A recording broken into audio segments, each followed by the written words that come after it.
曲阜。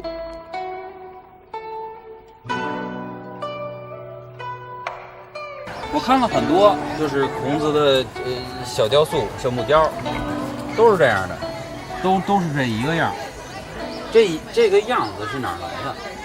司马迁记述的孔子。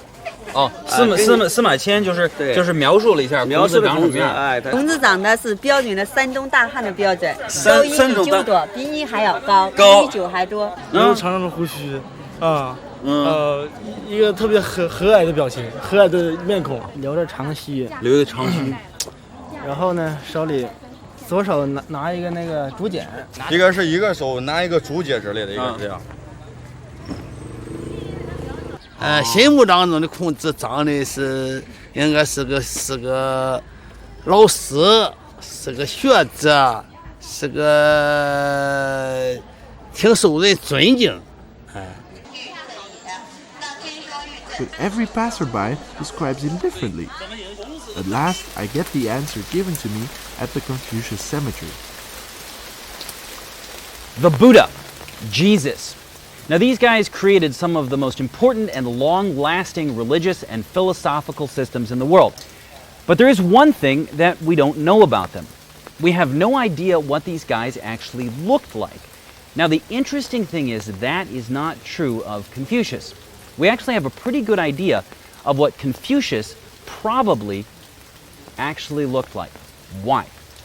He had a student named Zigong. Now, Zigong, after Confucius died, carved a very small but very detailed wooden statue. Now, when we come to Qufu, when we buy a statue of Confucius or a painting of Confucius, every single one of those is based on the carving that Zigong made over 2,000 years ago. Now, that's pretty interesting. Confucius was a kind old man, extraordinarily literate, who taught other people how to survive and live well. Confucianism required its disciples to master the 6 arts: ritual, music, archery, charioteering, calligraphy, and arithmetic. Confucius and modern educators must have thought alike. This shows the greatness of Confucianism, having extended its influence through time and space.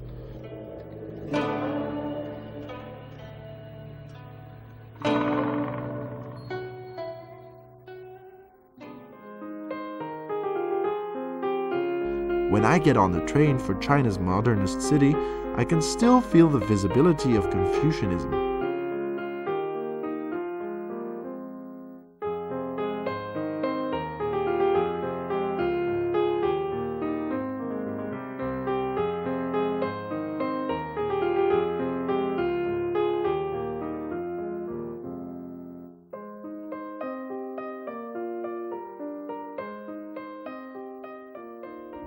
If I wanted to see Shanghai at night, why would I come here, to the roof of the Hyatt on the Bund? Need I ask? From here you can see the entire Bund. You can see Pudong and the Pearl Tower. In fact, to put it simply, from where I am standing,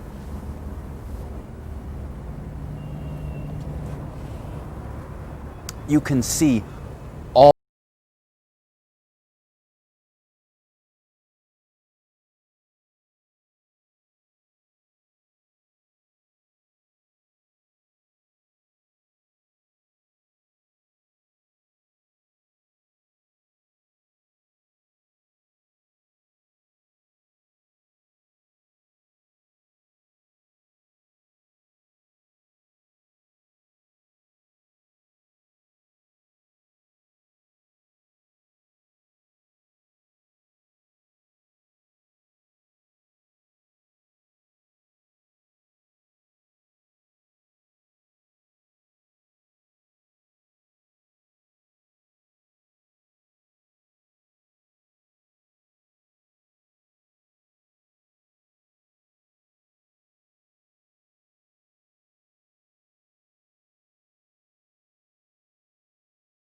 看它的风景。那这是哪儿呢？就是环球金融中心。那这地方到底有多高啊？你算一下，从下到上66秒，每1秒8米。Shanghai grows faster than the movements of the elevators in the Shanghai World Financial Center, the highest building in China. A couple of years ago, the Pudong district of Shanghai was barren. Now, more than 400 financial institutions and nearly 100 headquarters of multinational companies have gathered around in this piece of land that accounts for only 1/10 of Shanghai's total city surface. These buildings have record-beating heights. For a long while, Park Hotel, built in 1934, was the highest building in the Far East. Standing 83.8 meters high, the hotel was Shanghai's highest building until 1982. Today, all the top 50 high-rise buildings in the city are above 170 meters. It is shocking to find out how fast the record of building heights are beaten in Shanghai. 有一个数字很有意思，那就是全世界20%的塔吊都在中国。为什么？因为总有人想要超越你。在上海保证第1位很难，上海非常快。What kind of city is Shanghai? It grows fast and vertically. The principle of Kings Wen and Wu was to alternate tension with relaxation, as Confucius says. Shanghai should have slowed down. When the evening lights are lit, Shanghai starts moving at an amazingly slow pace.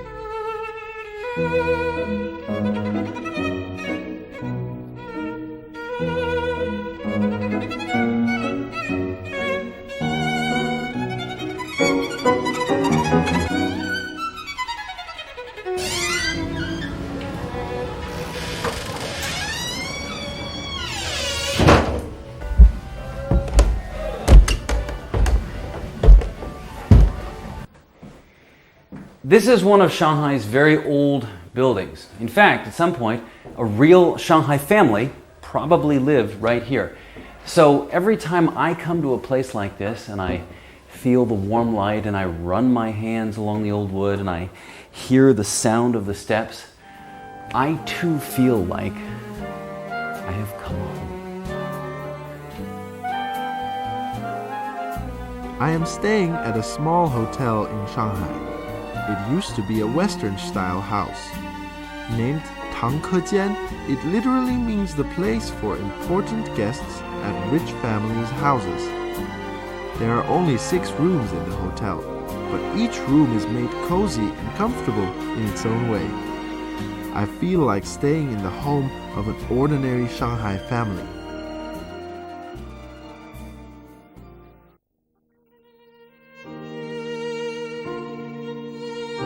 There are lots of elegant Western-style houses in the city, with many historical figures having lived in them.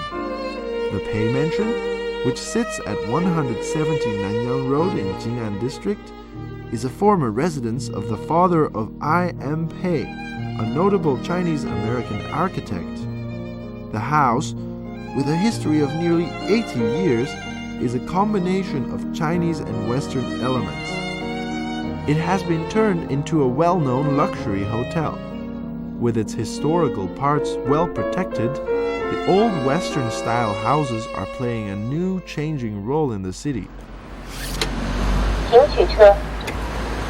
所以这次你陪我是不是？没问题啊。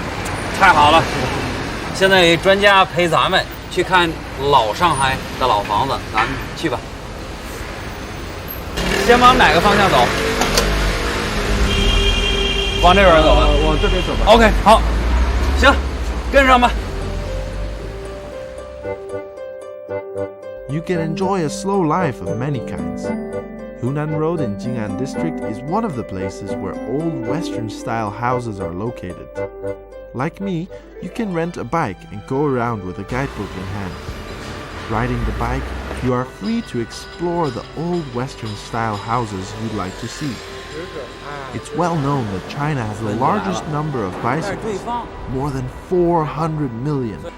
The Chinese people rode bikes mostly because of the limitations of their material possessions. In the prosperous Shanghai of today, however, riding a bike means something entirely different, like returning to the city's traditional roots.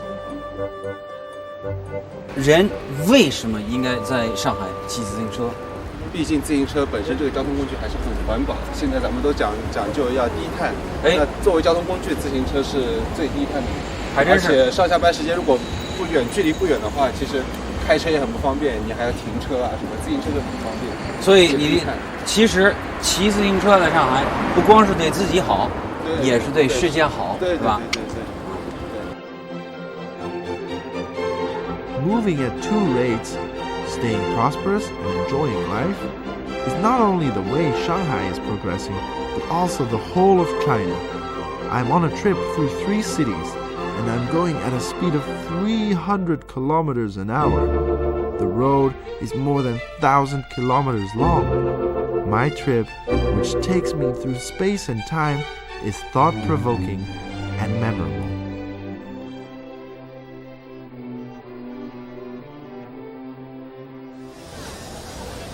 The culture of Beijing, the philosophy of Qufu, the speed of Shanghai. All of these add up to the vigorous and exciting China of today.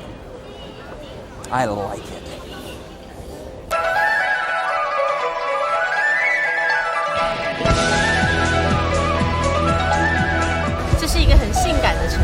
Amazing, fresh city. Exciting. Shanghai is like a Mercedes. Is he not a man of lofty virtue, who feels no annoyance, though no one understands him?